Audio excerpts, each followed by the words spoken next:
Good morning student. आज हम अर्थशास्त्र के विषय में उनके प्रकारों को देखेंगे, उनके बारे में समझेंगे कि अर्थशास्त्र के कितने प्रकार होते हैं, how many types of economy. तो देखेंगे कि हमारे पास में 3 प्रकार के इकोनॉमिक्स में बता दिए गए हैं कि जो अर्थव्यवस्था हमारी है वो 3 भागों में किस प्रकार से बटी हुई है। तो पहली हमारी होती है पूंजीवादी अर्थव्यवस्था यानी कि कैपिटलिस्ट इकोनॉमी। फिर दूसरी होती है हमारे समाजवादी अर्थव्यवस्था, socialist economy. Third one is मिश्रित अर्थव्यवस्था, मिक्स्ड इकोनॉमी। आज हम इन्हीं तीनों विषयों के बारे में, इन्हीं तीनों टॉपिक के बारे में हम जानेंगे, सीखेंगे और देखेंगे कि ये होते क्या हैं।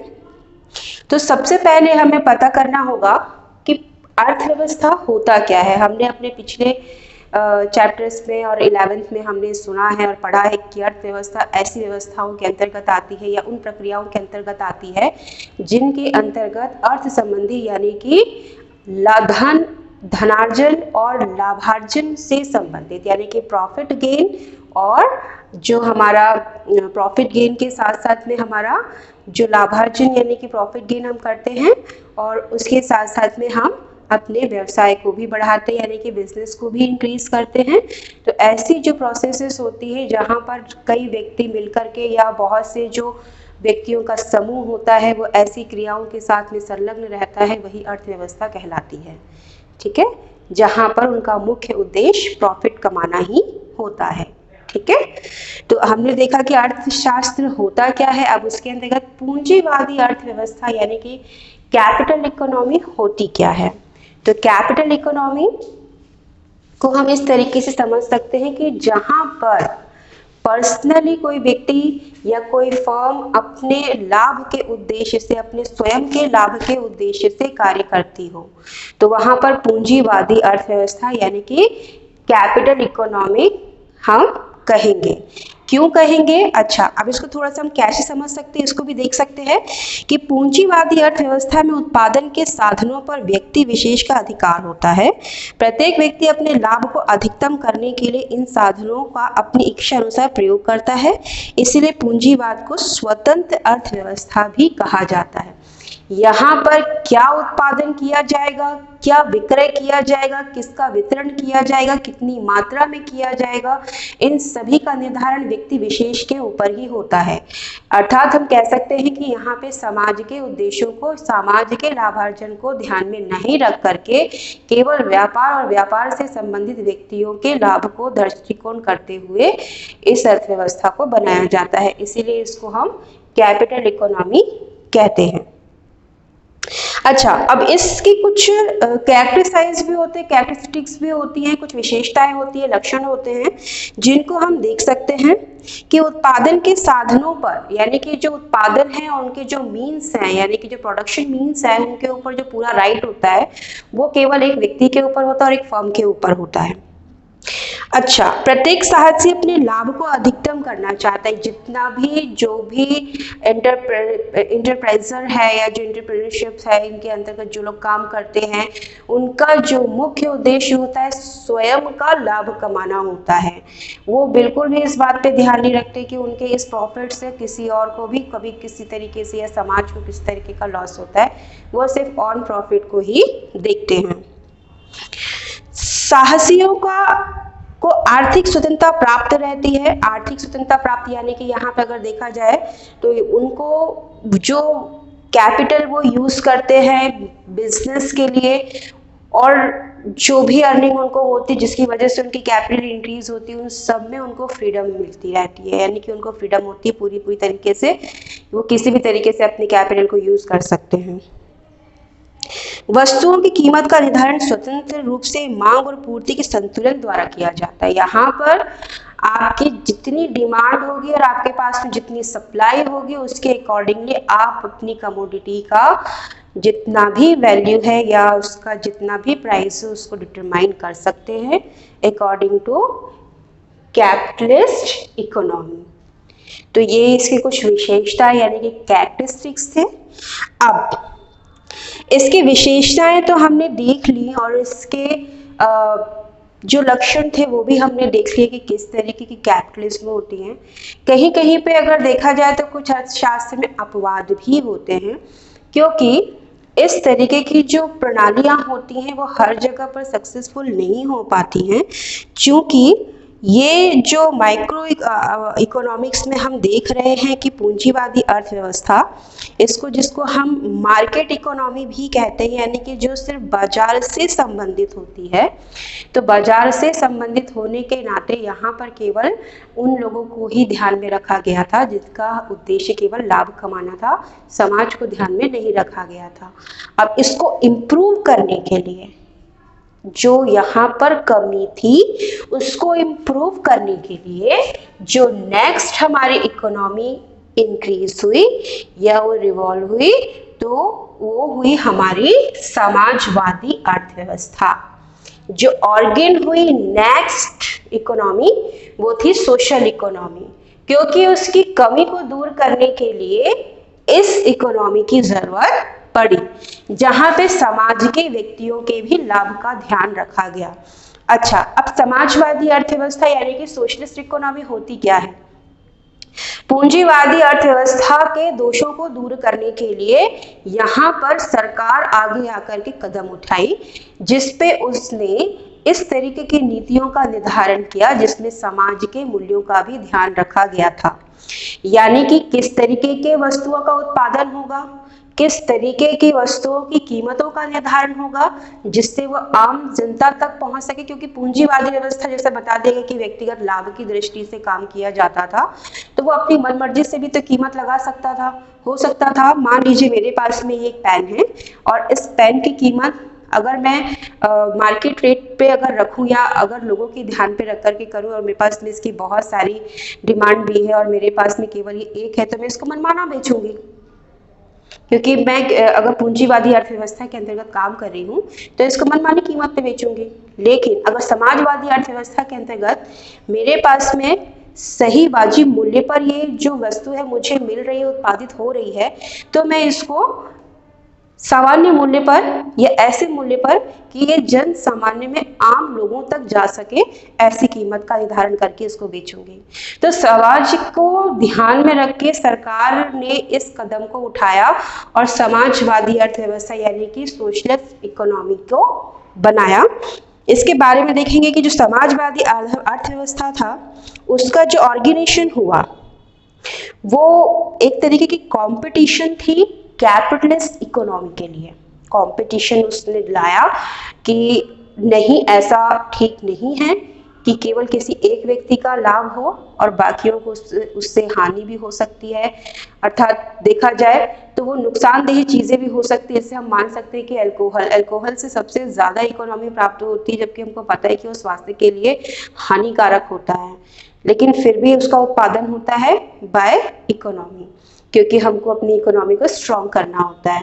तो जरूरी नहीं है कि हम इन्हीं चीजों का ही उत्पादन करें जिससे केवल हमको लाभार्जन ही प्राप्त हो।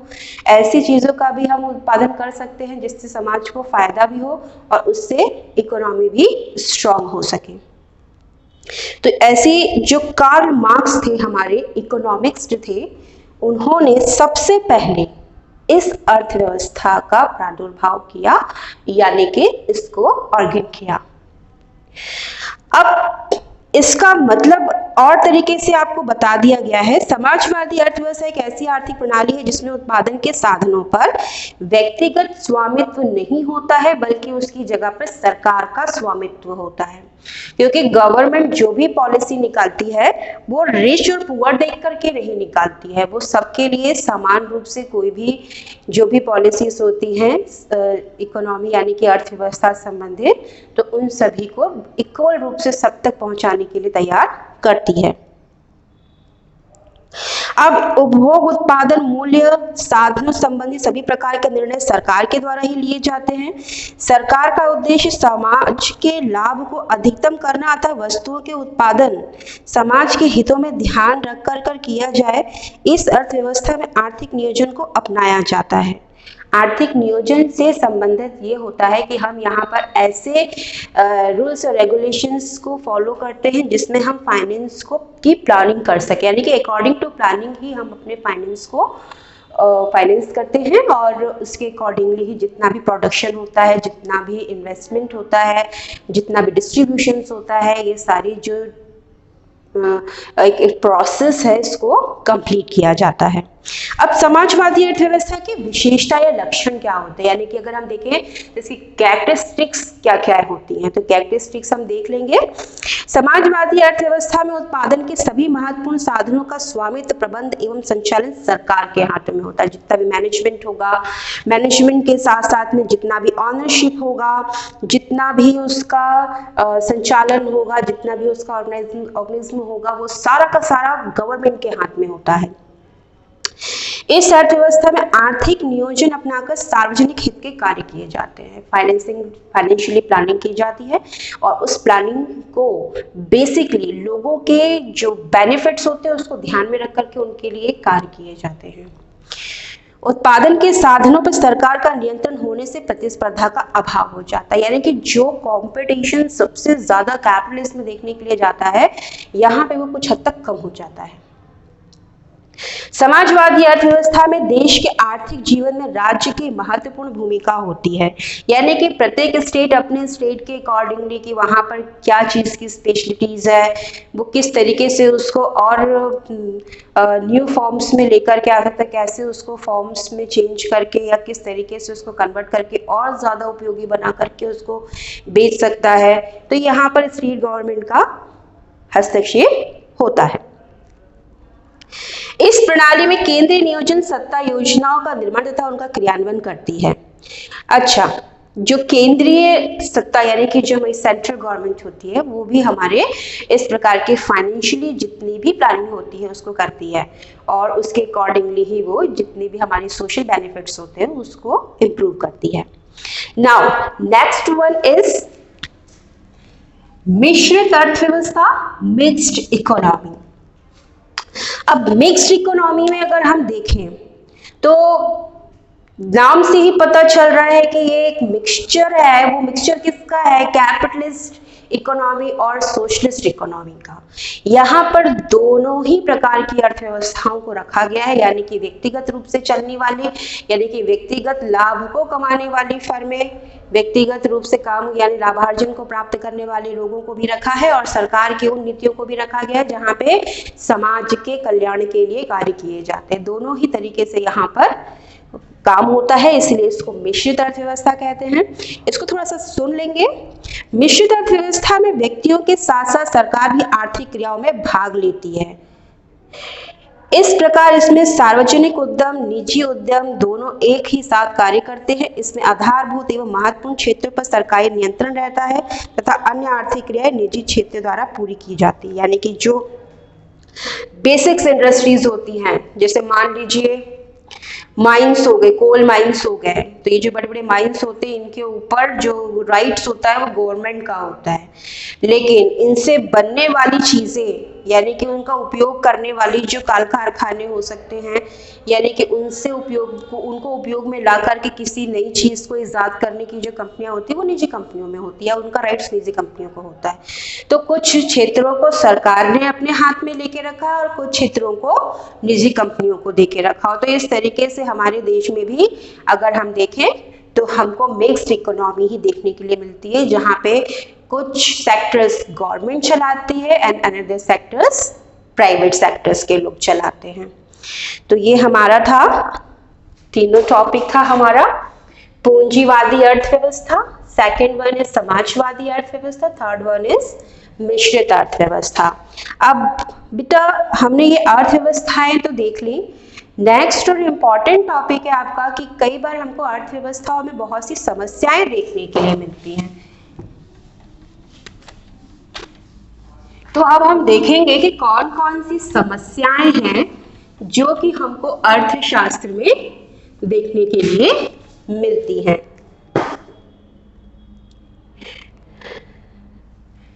अर्थव्यवस्था की केंद्रीय समस्याएं।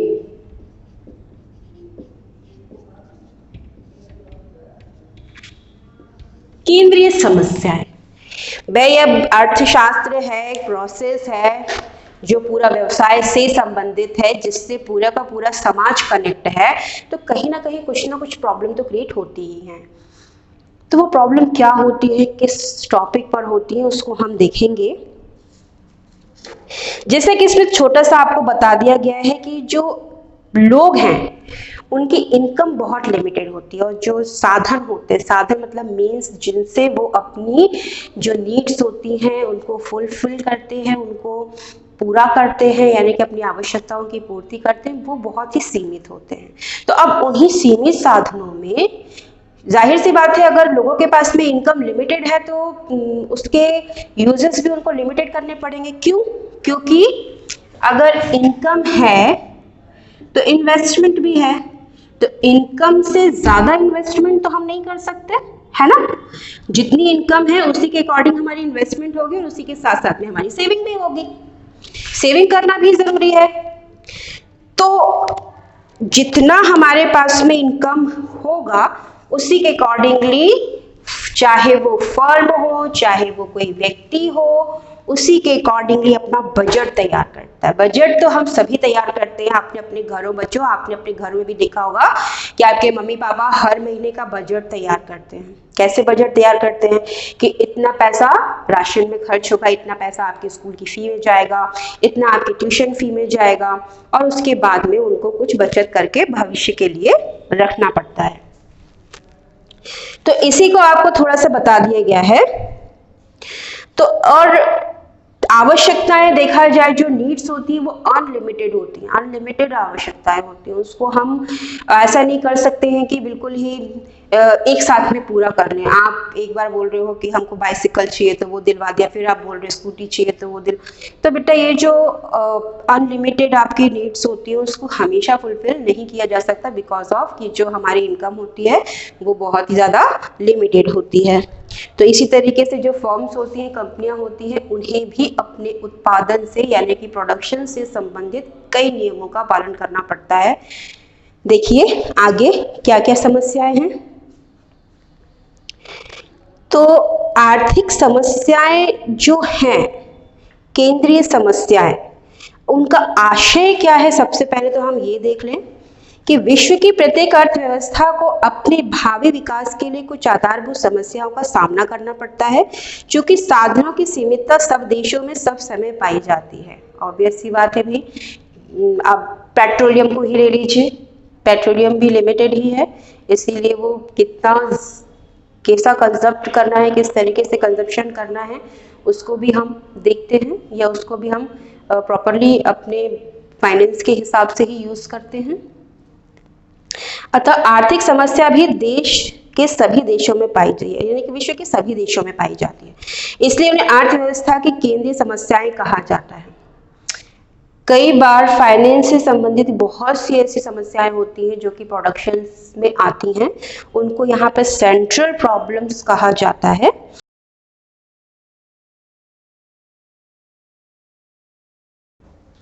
पूंजीवादी अर्थव्यवस्था में अब हम उनकी समस्याएं देख चुके हैं, अब उन समस्याओं के समाधान के बारे में सुनेंगे। तो देखेंगे कि किस तरीके से सबसे पहले क्योंकि हमारे पास में अर्थव्यवस्थाओं के 3 प्रकार थे, पूंजीवादी अर्थव्यवस्था, समाजवादी अर्थव्यवस्था और मिश्रित अर्थव्यवस्था। तो इनके जो प्रॉब्लम्स थी वो भी डिफरेंट थी, और उनकी समस्याओं के समाधान के तरीके भी डिफरेंट होते हैं। क्यों? क्योंकि पूंजीवादी अर्थव्यवस्था में कीमत यंत्र का इस्तेमाल किया जाता था, यानी कि क्या डिमांड है, क्या उसकी सप्लाई है, उसके अकॉर्डिंगली हम उसकी समस्याओं के समाधान भी देखेंगे।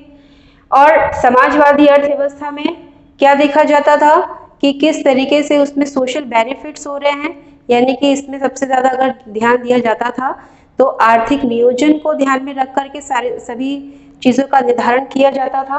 और मिश्रित अर्थव्यवस्था तो ये दोनों के मिक्सचर से ही बनी हुई है, तो यहाँ पर जो समस्याओं का समाधान होगा ये दोनों के प्रारूप को ध्यान में रखकर ही किया जाएगा। तो आज हम सबसे पहले देख रहे हैं पूंजीवादी अर्थव्यवस्था के समाधान, समस्याओं के समाधान।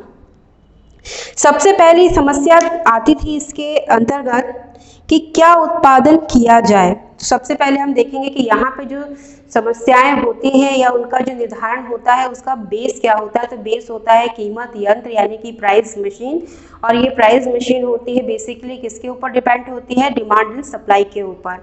जिस कमोडिटी की डिमांड जितनी ज़्यादा होगी उसकी सप्लाई भी उतनी ज़्यादा होगी, और उसी के अकॉर्डिंगली उसके उत्पादन का भी हम निर्धारण करेंगे। तो क्या उत्पादन किया जाए में, पूंजीवादी अर्थव्यवस्था में उपभोक्ता एक किंग की तरह होता है यानी कि सम्राट यानी कि राजा की तरह होता है। उत्पादन वही वस्तुओं और सेवाओं को उत्पादन करते हैं जिनकी मांग सबसे ज्यादा होती है, और जिनकी मांग नहीं होती है मार्केट में उनका उत्पादन भी नहीं होता है या कम होता है।